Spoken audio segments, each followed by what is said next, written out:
it's Ivy Slater, and you're listening to Her Success Story podcast, a show where gutsy businesswomen share their success journey.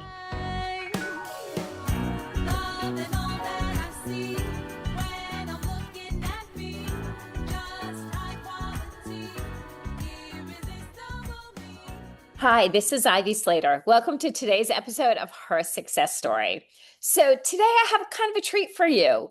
I have a friend, a colleague, somebody who's in a very similar space. Marja Fox started her career and did a lot of years at McKinsey, worked for Ecolab, and then went out on her own and started building her own consulting company in helping leadership teams make strategic, smart decisions, and that all the language that goes around it.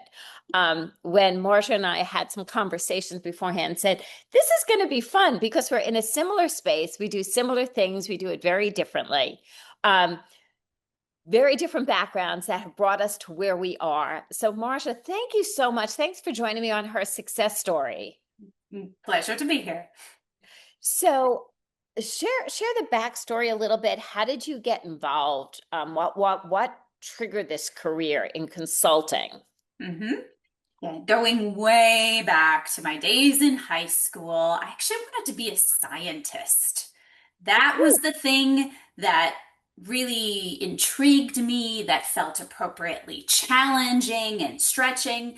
So, well, I said there's similarities and differences. I could have passed a ninth grade science class if I tried. I love math and science. So yes, similarities and differences. I went off to an undergraduate school that was exclusively science oriented. I'm so committed and was so self-assured that this was the path I wanted to go down. Not only did I get a bachelor's degree in science, I went off to get a PhD because I'm committed to this work in physical chemistry. Well, I was about halfway through that PhD when I realized I'd made a grave error. Oh boy. The difference between studying something and actually doing the work of that thing can be quite stark. And I just didn't enjoy myself. I wasn't happy being in a dark laser lab all by myself, sitting in my hammock while my lasers were running, half hoping they would break down so that I could go home and sleep. So I could do something else. So it was a very dark time. Funny, dark laser lab, dark time. As I thought I had thrown away, a decade of my life. And there was an emerging theme there that would circle back, but the multiple ways in which I have explored different things and that those threads have come together. But I didn't know it at the time, right? I thought I just made a big mistake. So I went to consulting, frankly, knowing more of what I didn't want to do, which was hang out with Dark Laser Lab, than knowing what I did want to do. I saw consulting as a place that would allow me to do something that didn't involve chemistry, that didn't require me to go to more school, because at that point, I was definitely done. I hear you. And would also expose me to a whole set of additional things, one of which I was hoping would sort of just, appear or surface as, this is the thing that I should do. Now, where we've gone from there didn't quite end up that way, but that's at least how I got myself into consulting. So you started in consulting. McKinsey is one of the largest consulting companies globally. Where did you, as a true scientist, where did you fit in? I have to ask, because I ask this because as I opened with, where we have so many similarities and so many differences. And that's one of the things that every time we speak is so interesting. And I will say, my background didn't fit in business, yet it was such a strong fit. So how did you come from that science background? How did you fit into one of the largest consulting companies in the world? Yeah, super question. And I will say, first of all, that McKinsey already knew that people like me could fit. Okay. McKinsey, by the time that I started, had an entire recruiting program around they called alternative professional degrees. At some point, As McKinsey had grown and as management consultancies had grown, they realized that taking the, 56th the best MBA out of Harvard no longer made sense. In fact, it was better to go get the best PhD or JD or MD. So there's quite a We need robust we program. needed eclectic. We needed some differences. We needed the whole round perspective to help companies. Absolutely. And there are real skills that are developed in these alternative degree programs, alternative from McKinsey's perspective, around analytics and communication. There are also gaps, right? Stakeholder management is not something I ever encountered as a chemist. But that both McKinsey's recognition of some really extraordinary capabilities that come from a science background and are relevant in the kind of work that you do as a business person, but also their development of professional programs that would help you close your gaps made it, frankly, not that hard to find a place to fit. And McKinsey crafted teams of Okay. folks who came from all of these different perspectives, not just from a degree angle, but from all sorts of walks of life in order to solve our clients' problems in the best way possible, really leaning into the diverse perspectives, the obligation to raise your points to dissent, even with this most senior leaders, in order to get to the kinds of outcomes and solutions that our clients were struggling to do on their own.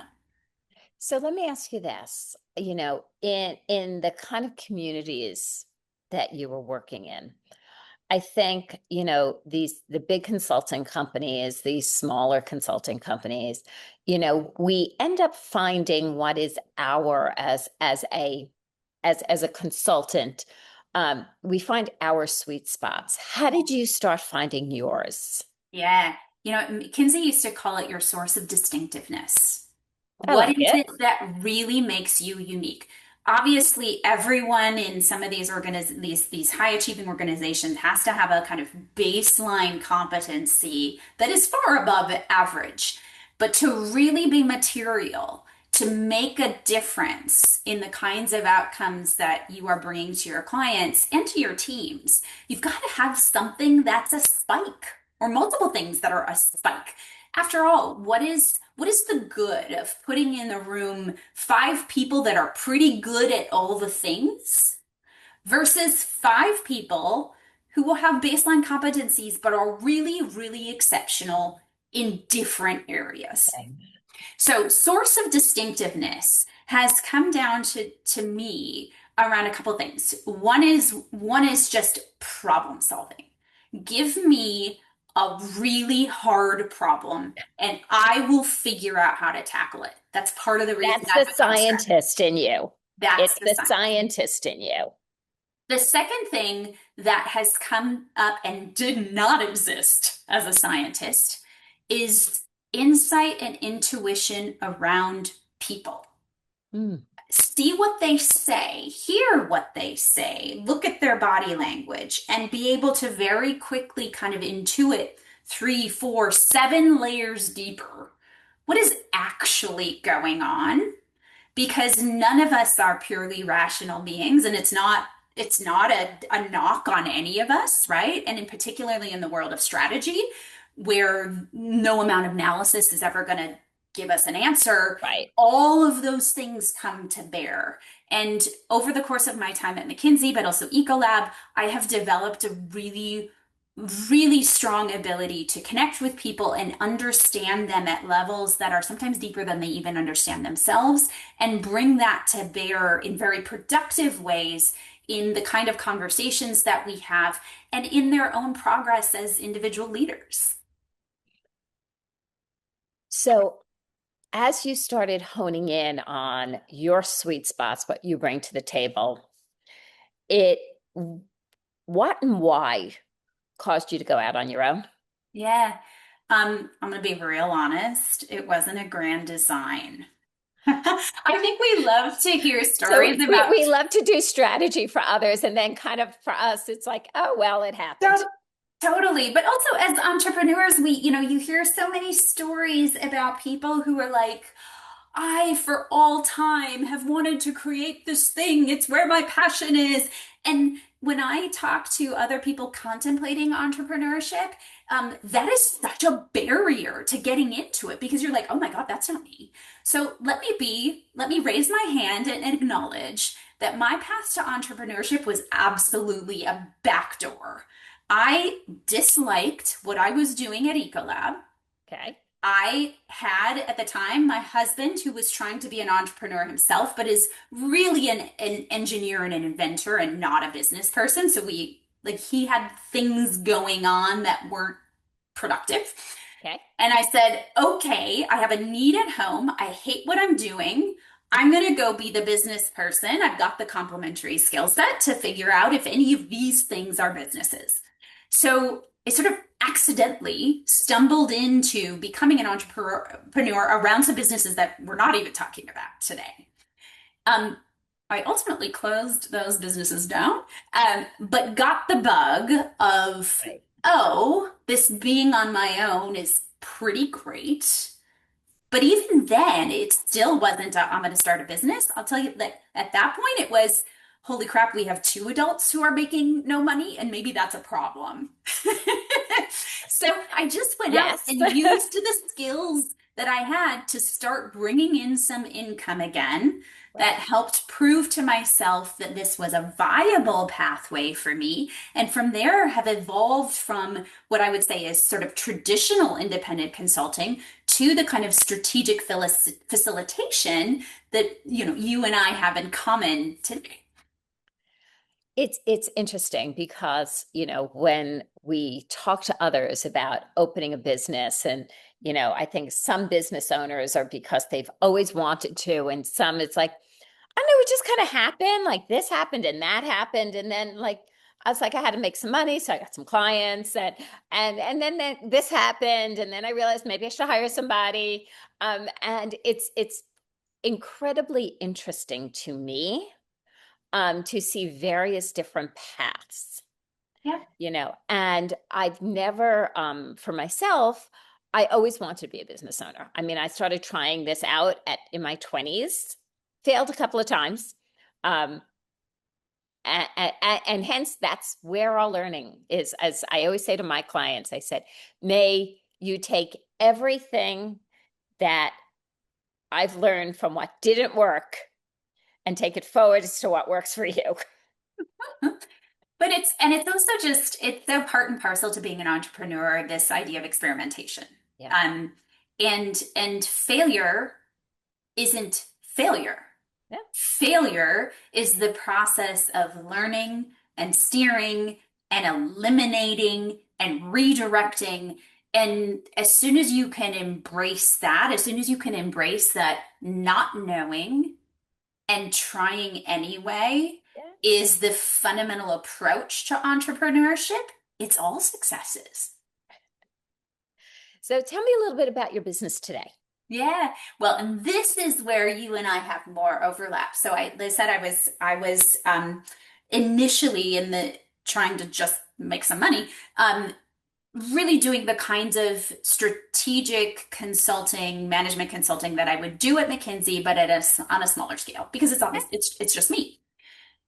In the course of doing that with small and medium sized enterprises rather than the Fortune 500s that are asking McKinsey for help, it it became apparent to me that the discussion that happens in the room, the executive team exploring, debating, uncovering, wallowing in uncertainty, and ultimately coalescing around a decision was where the major gap is and where the value add would be. And that is because I was able, so my clients needed it, but it was tremendously attractive and fulfilling to me because another piece of my background got to be brought to bear, which is now going to sound familiar. In high school, I was a musical theater nerd. This is what I love to do. In fact, my brother just sent me a YouTube the other day of he tracked a couple of my high school performances down. So I was watching my 17-year-old self singing Music Man, with terrible quality, but transported right back. I'm seeing the trombones. Right? Right. I have performer in me. Mhm. I have standing up in front of an audience in me. And so while my clients needed facilitation, they needed help in actually managing these big, hairy, messy conversations that they needed to have, I also found a real sense of satisfaction and a real skill set that I was able to add into all the rest of this mix around standing in front of an audience, reading the room, Yep. responding to that room, understanding the energy of that room and when it needed to be amplified, when we needed to be quiet, that I turned into now a strategic facilitation business that is just a fantastic match for all the things that I bring with a real and deeply seated need that exists out there in the business community.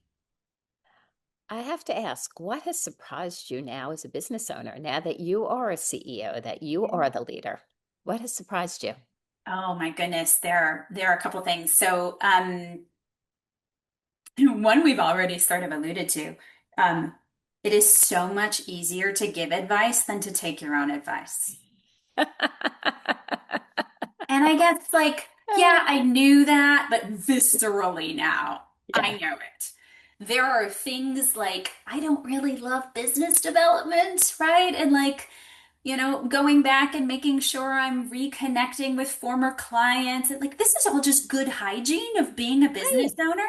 And I would absolutely advise my clients to do this. And I suck at Yeah. it. So there's things like that. I think maybe a second thing I would add is uh, how difficult it is to get the right proportions of working in the business, right? Delivering your product and service Yeah.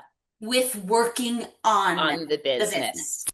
building infrastructure processes, right? You can easily overbuild and not spend enough time delivering. You can easily over deliver and not And not spend enough spend enough time on your infrastructure. infrastructure. It's really difficult to get that right.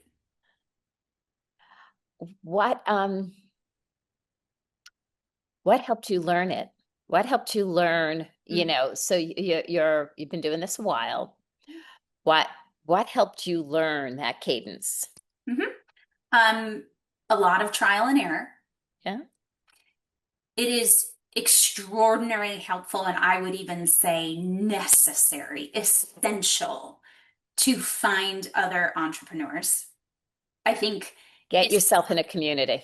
find the community, especially as a solopreneur. I'm a huge introvert, so I quite like working by myself, but it's so easy to disappear. You must find other people to How did bounce you find ideas your, up to poke so at let me you. ask you this. How did you find your community? Yeah, there are some previously organized communities one can go look for Right. sure, right? Every city is going to have some kind of consortiums of entrepreneurs. Those aren't necessarily your people. Right? There's a chemistry element to it, haha, Yeah. chemistry, that you can't just look up on a website. So it is fundamentally it's making sure that you're out there and receiving and initiating. I have actually had, surprisingly, maybe the most luck on LinkedIn as I started to become more active myself in posting content and looking at what others have to say. I have built far more peer relationships out of who I've connected with there than client relationships. That's been a good one. And it's just like just on a weekly basis, I'll, reach out to two folks who show up in my feed that are like, oh, you seem really interesting. I feel like I kind of get you. I've found three ladies here who do strategic facilitation through that, and we went and had a glass of wine together, right? So Love it. it's deliberate exposure to the places where you might fortuitously run into the folks that you have a kind of kindredness with, Yeah. and then the discipline and the willingness to kind of put yourself out there and just be like, hey, you want to have a conversation? Every single one of those has always been well received and absolutely worth my time. So you touched on something before that I want to talk a little bit about, because I think and I know sometimes with, early stage um, business owners, and it doesn't mean inexperienced people, it just means early stage business owners. They've never really been in that business development piece before.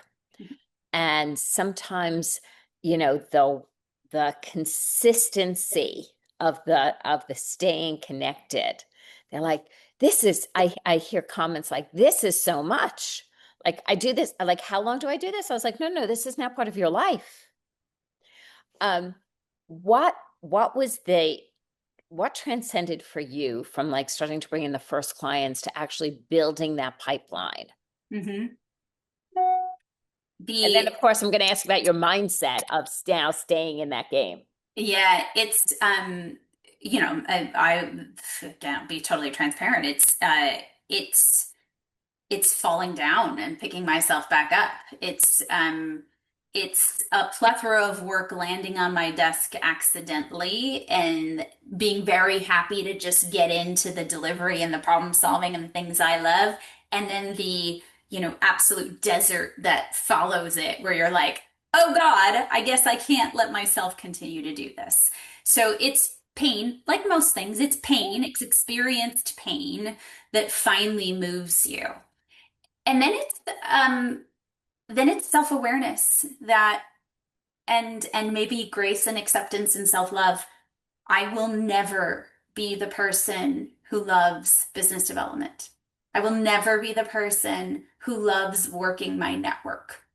That's not like trying to become that is not a fruitful objective. So instead, what does work for me based on who I am? Give me a task, I'll get it done. So I've got a CRM that sends me reminders that I need to reach out to two clients every week. Like, Love it. right? Like just putting structure in place.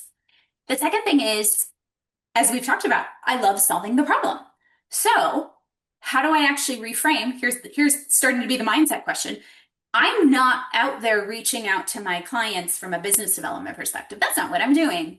What I'm doing is asking them about what's going on with them right now, offering essentially free consulting services to say, like, let me help you think through what is it that you're facing right now. I get on when I have a business development call with a prior client, it's a problem solving call. We are talking about what's going on with them. I have no agenda around, I need to get a project out of this. I am merely helping somebody I care about whose business is fascinating figure out a thing that is sitting in front of them. And when I switch my mindset to that, I can make myself do the things that I don't want to do. You hit the nail on the head. I was in a conversation with an old client yesterday. We were catching up on this, and she's like, whenever I talk to you, this is so helpful. I said, okay, and then do you want to talk about what that looks like for you? And it was not about selling. It was just about, I had seen her at a conference a couple of months ago, and we just wanted to catch up. And we sat next to each other at dinner, and like, I wanted to catch up with some more. And it's coming from truth to me. Truth, I think authenticity is a little overused. So I'll just prefer to use like being true to who you are and caring for some damn people that you've worked with, that you've conversed with, that you had a couple of meals with over that lifetime, and staying connected. That that's the whole game. And then trust that the world is going to deliver. And if you're doing good work and you're a good human and you have value to add, my experience has been that the world has taken care of my business. There have been ups and downs, but the world has taken care of my business. Do you have a vision for what's next for you? I have always have visions. I do love doing what I'm doing, and I intend to continue to do so. It keeps me uh, appropriately nervous. Before every facilitated workshop, I always have butterflies in my stomach. I always feel a little uncertain. We never know which way the conversation's going to go. I have to improv. As long as I continue to be a little bit nervous, I'm going to keep doing this because that means that I'm both bringing value and continuing to learn. But I think there's some other interesting avenues around public speaking that I'm intrigued by. Writing a book. I've being on podcasts, being on LinkedIn is in part sort of this exploration of what are my messages, what are the things I want to say. I do love putting ideas out there into the world. And so I think that might be kind of the next avenue on where this goes. Oh, if I asked you to share one tip of advice, one Mm. tip from your journey as a business owner and a Mm. woman leader, what would it be? Mm. I once stumbled upon a saying that really unlocked some things for me, and I don't know who to attribute it to. So maybe somebody who's listening will figure it out. But I read something about that the things I am doing for you took me years to learn. So you owe me for the years, not the hours. Touche. And that has just really opened up a world of possibility for me as an entrepreneur and as a woman. I think there is a burden of, um, especially as you become successful, of like, oh my God, could I possibly be worth this? Right. And um, my pricing has changed as I've become more successful. I've pushed on boundaries.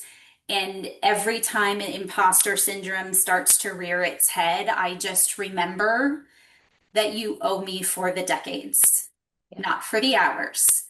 All of these varied experiences that we've talked about, whether it's bar and theater or science or like these are all the things that I bring to bear, and they are decades worth of value. So the fact that my implied hourly rate is such and such doesn't matter. It's the decades. Touche. I'll just say touche, because I know I got stuck in my head early on in building this company 18 plus years ago of saying, I'm new, I'm new, I'm new. I owned a business for 20 some odd years, but I was new. Um, and that is really well said. And I hope everybody heard it well and takes that forward. So, Marja, thank you so much for joining me today on Her Success Story. It's my pleasure. And listeners, this is what I like to say at this point in the show as we get ready to close. Take a deep breath in and identify as you let it out one takeaway from this conversation. What is that one thing that sits so strongly with you? Jot it down somewhere. It doesn't matter if it's your phone, a piece of paper, computer. I don't really care. Here's the important piece. When you look at that takeaway, identify an action that you're going to take forward. Every week you tune in and every week you identify a takeaway and most importantly, identify an action, and continuously follow through. It's the culmination of all the baby steps that make a difference in our growth, in our scaling, in our success. So that is my wish for you. If today's episode was helpful, please pass it forward, hit subscribe. We'll come into your inbox every Monday morning with great new guests like Marja today. And We always welcome 5 stars reviews. If that resonates with you, it's appreciated. And see you next time on Her Success Story.